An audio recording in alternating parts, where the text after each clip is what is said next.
जरा सोचो, तुम एक ऐसी सुरंग में फंस जाओ जहाँ से बाहर निकला ही ना जा सके, फिर चाहे तुम कितनी भी कोशिश क्यों ना कर लो। कुछ ऐसा ही होता है इन लोगों के साथ। कहानी की शुरुआत होती है चाइना के एक पहाड़ी इलाके में, जहाँ एक लड़की लिफ्ट लेकर एक आदमी की कार में जा रही थी। अचानक उसे सीट के नीचे किसी लाश का हाथ दिखाई दिया। ये शरीफ सा दिखने वाला आदमी असल में एक सीरियल किलर है। उसी वक्त उसने कार रोक दी और तेज धार हथियार से लड़की का खून कर दिया। कुछ दिन बाद एक बस कुछ लोगों के साथ उसी रास्ते से जा रही थी, जब रेडियो अनाउंसमेंट हुई कि उस रास्ते पर एक्सीडेंट होने की वजह से आगे जाने की इजाजत नहीं है। फिर ड्राइवर टोनी ने कच्चे रास्ते की ओर बस मोड़ दी। अब बस के सामने एक सुरंग आ गई जहाँ से टोनी पहले कभी नहीं गुजरा था। वो आगे बढ़ने लगा और अचानक सुरंग में एक आदमी उसकी बस के सामने आ गया। इस सुनसान सुरंग में वो अकेला क्या कर रहा था, ये सोचकर सब डर गए। लेकिन वो आदमी एक पैसेंजर बनकर बस में चढ़ गया। ली ने अपने अखबार में देखा कि ये आदमी तो एक वांटेड क्रिमिनल है, लेकिन वो बिना बात खतरा मोल नहीं लेना चाहता था, इसलिए कुछ बोला नहीं। अब चलते चलते पूरे 20 मिनट हो चुके थे, लेकिन बस अब भी सुरंग में ही थी। टोनी जानता था कि देश की सबसे बड़ी सुरंग को पार करने में भी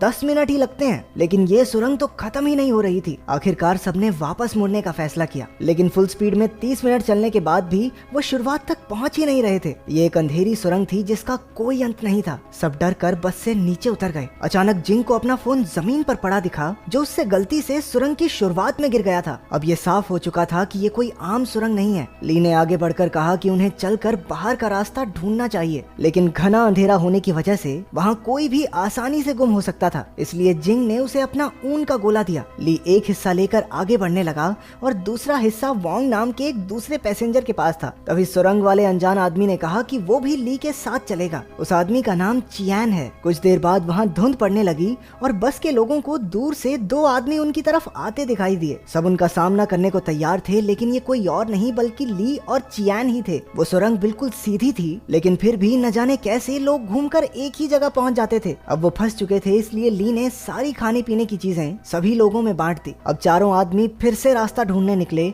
जबकि औरतें और बच्चे बस में ही रुक गए। थोड़ी देर बाद जिंग ने देखा कि सिर्फ 30 मिनट में ही उनकी बस पर धूल जम चुकी थी। घबराकर उसने सबको उठाया और बस से बाहर ले आई। उधर चारों आदमी भी एक बार फिर से वहीं पहुंच गए। टोनी ने देखा कि उनका खाना भी एकदम सड़ चुका था। इसका मतलब ये था कि इस भूल भुलैया में समय भी असली दुनिया के मुकाबले ज्यादा तेजी से बढ़ रहा था। उन्होंने बस में देखा तो उन्हें पूरी सुरंग का एक नक्शा दिखाई दिया, जो न जाने कौन वहाँ पर रखकर चला गया था। ली ने नक्शा समझने की कोशिश की, लेकिन उसी वक्त लाइट चली गई और अचानक ली भी गायब हो गया। वहाँ खून के निशान थे, जिसका पीछा करते करते सब एक खोखली दीवार तक पहुँच गए। उसे तोड़कर वो एक अजीब से कमरे में पहुँचे, जहाँ बहुत से गुम हो चुके लोगों की तस्वीरें थी। वहाँ पूरी जगह का इंजीनियरिंग डायग्राम पड़ा था।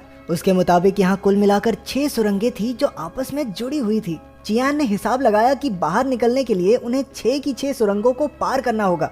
उसके मुताबिक इसी कमरे में दूसरी सुरंग का रास्ता मिलेगा। कमरे में उन्हें एक अजीब सा कैलेंडर भी मिला, जिस पर सिर्फ 15 जुलाई की ही डेट थी। चियान ने उसे फाड़ दिया और उसके पीछे एक खुफिया दरवाजा मिला। उनके जाने के बाद कमरे के टीवी में एक औरत दिखाई दी, जो एक छोटी सी गुफा में कैद थी। इसके बाद वो सब दूसरी सुरंग में पहुंचे, जहां उन्हें उसी जगह पर अपनी बस मिली। लेकिन बस को देखकर ऐसे लग रहा था मानो वो महीनों से वहां खड़ी हो। बस में उन्हें अचानक से नूडल्स मिल गए, लेकिन टोनी ने बंदूक की नोक पर खाने पर कब्जा कर लिया। क्योंकि यहाँ पर समय बहुत तेजी से बढ़ रहा था, इसलिए सबको बहुत जल्दी भूख लग गई, जिसकी वजह से वो जानवरों की तरह बर्ताव करने लगे।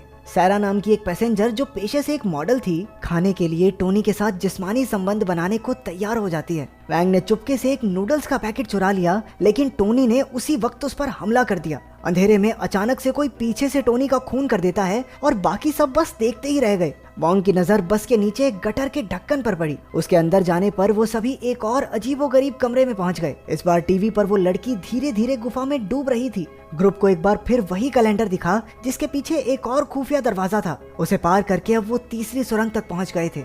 ये सुरंग पहले से बहुत अंधेरी और सुनसान थी। यहाँ भी बस मौजूद थी, लेकिन उसमें सांप भर चुके थे, मानो बस वहाँ सालों से खड़ी हो। अचानक वैंग ने बंदूक निकाल ली और कहने लगा कि जब जब कोई मरा है, उन्हें खुफिया रास्ता मिला है, इसलिए यहाँ से सही सलामत बाहर निकलने के लिए अगर उसे उन सबकी जान भी लेनी पड़े तो वो ले लेगा। उसने जिंग के हाथ से चियान के कंधे पर गोली चलवा दी।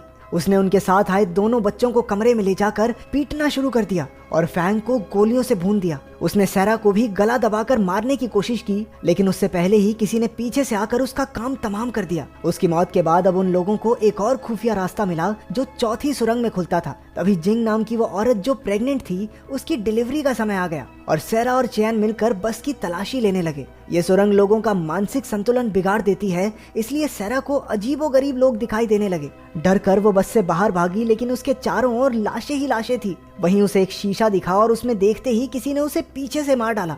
चियान, जिंग और पार्क आगे बढ़ने लगे, लेकिन रास्ते में ही जिंग का बेटा मर गया। अचानक जिंग ने अपना मानसिक संतुलन खो दिया और एक चाकू से चियान को भी मार डाला। चियान की आंख खुली तो वो एक सीक्रेट हॉस्पिटल में था। असली कहानी एक आर्मी ऑफिसर ने समझाई। असल में कहानी की शुरुआत में जेम्स नाम का जो सीरियल किलर हमने देखा था, उसे पुलिस ने पकड़ लिया था, लेकिन एक्सीडेंट होने की वजह से वो कोमा में था। जेम्स ने कई औरतों को किडनैप करके मार डाला था, लेकिन सायरा नाम की एक लड़की अभी भी जिंदा थी। लेकिन जेम्स के अलावा कोई नहीं जानता था कि वो कहाँ है। उसके कोमा में होने की वजह से उन्होंने एक साइकोथेरेपिस्ट को जेम्स के दिमाग में भेजकर लड़की का पता लगाने का फैसला किया। ये साइकोथेरेपिस्ट चियान ही था और असल में वो लड़की सायरा चियान की ही पत्नी है। यानी कि अब तक जो कुछ भी हुआ वो सिर्फ जेम्स के दिमाग में चल रहा था, जो हमने चियान की नजरों से देखा। उसे अब तक यही पता चल पाया था कि उसकी पत्नी किसी नदी के आसपास कैद है, लेकिन तेज बारिश की वजह से अगले 36 घंटों में नदी के आसपास की सारी गुफाएं पूरी तरह पानी से भर जाएंगी। चियान ने आर्मी ऑफिसर को उस बार बार दिखने वाली तारीख 15 जुलाई के बारे में बताया। ऑफिसर ने कहा कि इसी दिन जेम्स के माँ बाप की मौत हो गई थी। उसकी माँ का एक ड्राइवर के साथ चक्कर था, जिसका पता उसके बाप को चल गया था। उसकी माँ ने अपने पति को मारकर अपनी भी जान दे दी थी। असल में जेम्स खुद एक टनल इंजीनियर है, इसलिए जब वो कोमा में गया तो उसने अपने दिमाग में एक खतरनाक सुरंग बनानी शुरू कर दी, जो उसके दिमाग की तरह ही एक भूल भुलैया थी। चियान का मकसद था सुरंग में जाकर जेम्स को बाहर निकालना, ताकि वो कोमा से बाहर आ जाए। लेकिन उस हत्यारे का दिमाग इतना पेचीदा होगा, ये उसने कभी नहीं सोचा था। उसके दिमाग में मौजूद बस में बैठे सभी पैसेंजर्स दरअसल उसकी जिंदगी के अलग अलग पहलू हैं। सबसे अच्छा था ली, जो उसके अंदर मौजूद अच्छाई की एक झलक था। दूसरा टोनी था, जो जेम्स के गुस्से को दिखाता था। वैंग जेम्स के दिमाग में उसके पिता की पर्सनैलिटी थी, क्योंकि जिस तरह वो बाकी सबको मार रहा था, असल जिंदगी में भी वो उसकी माँ को मारा करता था। और सैरा एकदम उसकी माँ के जैसी थी। उसकी माँ भी एक मॉडल थी और असल जिंदगी की तरह उसके दिमाग में भी उसका एक ड्राइवर के साथ अफेयर शुरू हो जाता है। वो प्रेग्नेंट औरत जिंग उसके एक सपने की तरह थी, क्योंकि वो हमेशा से चाहता था कि उसकी माँ बिल्कुल वैसी हो। लेकिन वो भी उसके दिमाग में जेम्स की बुराई को बदल नहीं पाई और मारी गई। आखिर में बचे वो जुड़वा बच्चे जेम्स के बचपन को दर्शाते थे। लेकिन वहाँ कोई और भी मौजूद था जो बस में नहीं था, वो जिसने छुपकर ली, टॉमी और वैंग का कत्ल कर दिया था। अगले दिन चियान एक बार फिर से जेम्स के दिमाग में दाखिल हुआ। इस बार उसने सीधा जेम्स से अपनी पत्नी के बारे में पूछा, लेकिन वो इतनी आसानी से कहाँ बताने वाला था। वो कहने लगा कि उसे अपनी माँ से नफरत है, क्योंकि उसने उसके बाप को मार डाला था। इसीलिए वो औरतों को किडनैप करके मार डालता था, क्योंकि उन पर भरोसा नहीं किया जा सकता। इसके बाद वो चियान को अपने दिमाग के अलग अलग हिस्सों में ले गया, जहां उसकी जिंदगी के कई किस्से चल रहे थे। चियान ने जेम्स के नादान बचपने से भरे हिस्से पार्क से बात करनी चाहिए, लेकिन उसकी बहन फैंग ने उसे सायरा का पता बताने से रोक दिया। इसके बाद चियान एक सिनेमा हॉल में पहुंचा, जहां आखिरकार उसे सुरंग में हुए कत्ल करने वाला आदमी मिला। ये कोई और नहीं बल्कि चियान खुद ही था। इसका मतलब था कि जेम्स का दिमाग इतना शैतान था कि जो भी उसमें झांकता वो खुद भी एक कातिल की तरह सोचने लगता। शैतान चियान ने बताया कि वो सायरा को बचाना नहीं चाहता, इसीलिए उसने एक एक करके सुरंग में सबका खून कर दिया और नए जन्मे बच्चे को भी मार डाला। इसके बाद वो असली चियान को एक अंधेरी जगह पर ले आया, जहां उनका आखिरी मुकाबला होगा। जल्द ही जबरदस्त लड़ाई शुरू हो गई, लेकिन जैसे ही असली चियान जीतने वाला था, एक और शैतान चियान वहां आ गया, जिसका सीधा मतलब ये था कि शैतान कभी मरेगा नहीं। उधर बारिश काफी तेज हो रही थी और पानी अब सायरा की गर्दन तक पहुंच चुका था। तभी असली चियान के दिमाग में एक आइडिया आया। अगर वो अपनी जान दे दे तो उसके साथ साथ उसकी बुराई भी खुद ब खुद मारी जाएगी। उसका प्लान काम कर गया और जेम्स के दिमाग से बुराई का नामो निशान मिट गया। इसके साथ ही हॉस्पिटल में जेम्स कोमा से बाहर आ गया और उसने तुरंत पुलिस को सायरा का पता बता दिया। आखिरकार सायरा को तो ऐन मौके पर बचा लिया गया, लेकिन चियान कभी नहीं उठा। वो अब उसी सुरंग में हमेशा के लिए कैद